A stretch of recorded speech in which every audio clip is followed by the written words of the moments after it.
Hello everyone, my name is Daniela Patiño Vélez. I'm a master's student in Material Science and Engineering at Centro de Física Aplicada y Tecnología Avanzada. And thank you very much for visiting my poster. As you can see, I'm going to talk about nanoplasmonic papers applied to bioanalysis, a field that is drawing a lot of attention due to its versatility of applications, and we can see it reflected in the number of papers, publications, talks that are uploaded every day. And what does it consist? It's an interdisciplinary area that bridges the gap between nanotechnology and plasmonics. By what? Studying the light interactions with metallic nanostructures, as we can see in this figure 1, specifically through noble metals such as gold, silver, and copper. And the field is particularly focused on plasma, that consists of these collective oscillations of free electrons that we're going to find on the surface of your metal nanostructures.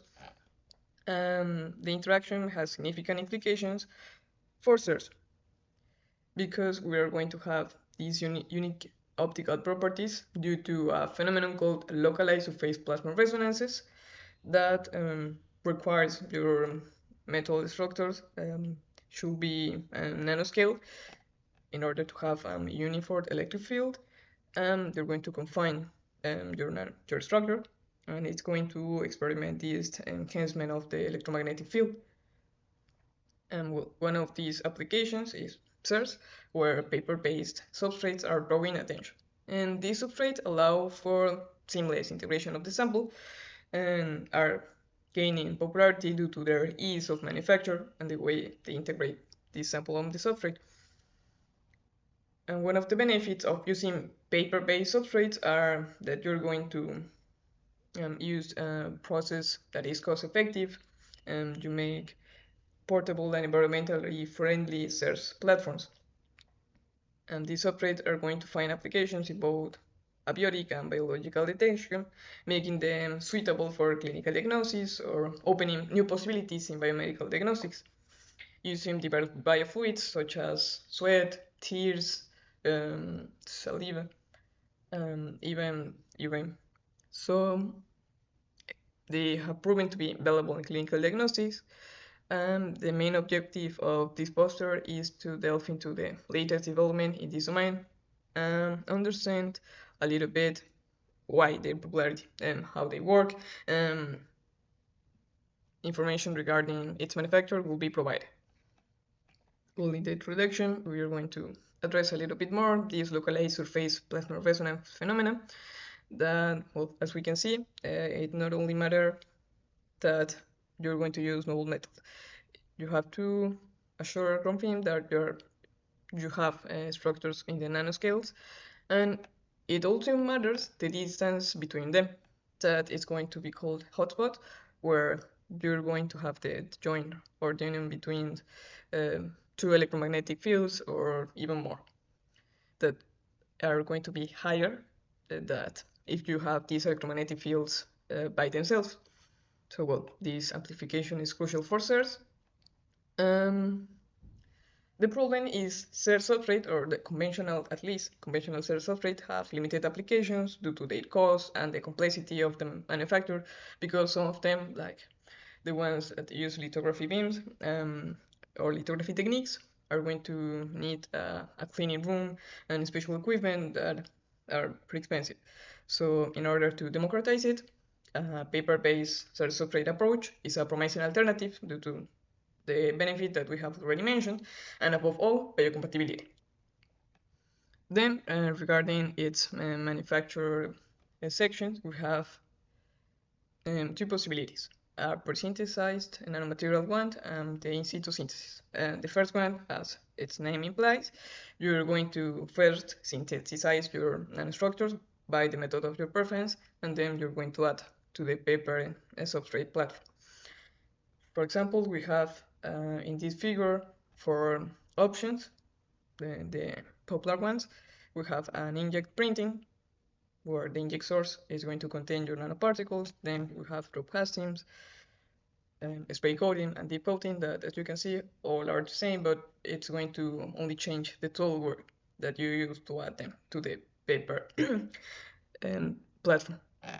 And then on the other hand, we have this in situ synthesis that instead of being separate process, you are going to reduce or synthesize your nanoparticles using these papers substrate. For example, in this case, we have nanocellulose, have hydroxyl groups that are going to help reduce your silver nanoparticles.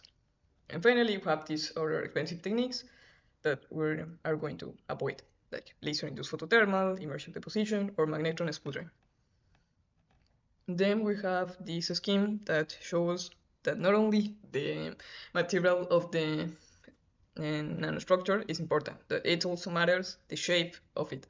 For example, in the conventional one, these nanoparticles or nanospheres of silver exhibit a good plasma energy, but it also implies that you're going to need a light that is in this scale of near to UV, that it's harmful to our tissues or to any kind of tissues of human lives. So instead of using this shape, we can choose another one like nanorods, nanopyramids, or nanoshells in order to being capable of using a light that requires laser energy, such as near infrared light. That is going to turn them suitable for biomedical applications or to use as a biosensor with human tissues or through human tissues. Then we have the detection mechanism. We also have two possibilities. The direct one, where you are going to depend only on the distance or this hotspot generated through your search substrate. And that, for example, we have already saw that the shape matters. We also can see that, for example, these nanocubes, the tips are going to exhibit a stronger electromagnetic field. And well, you could only use your nanoparticles, but you can use purification methods to increase your electromagnetic fields, like in this case that they use iodide. Then we have the indirect method that you're not going to measure or to acquire the signal of your molecule of your interest. Instead of that, you're going to use another elements that are going to help you to attract this molecule, and you are going to detect shift of these very called Raman signal reporters. So you cannot, it's more a qualitative method. Well, and finally, regarding the state of the art, we have these 4 projects.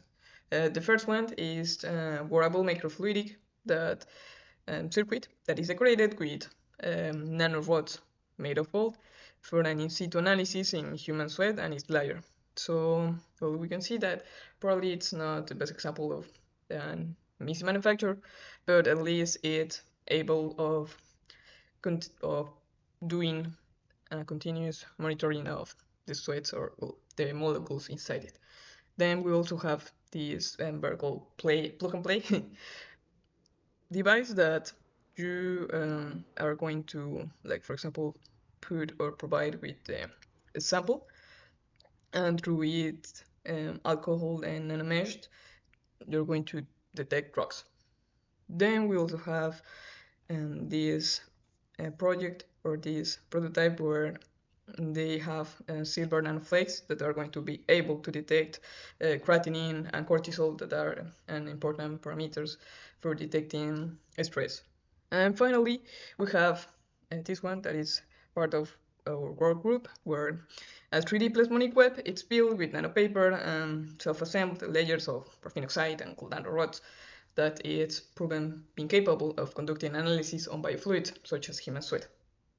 So for the conclusions, among the improvement areas for the application of paper-based search substrate in bioanalysis stands this one, that we lack of an standardized process of human trials, also reliable biofluid sampling because everyone report a different process or different parameters to sampling it. And finally, the miniaturization of the measurement, because we know that this Raman spectroscopy requires also huge equipment, and the deployment of artificial intelligence by analyzing that.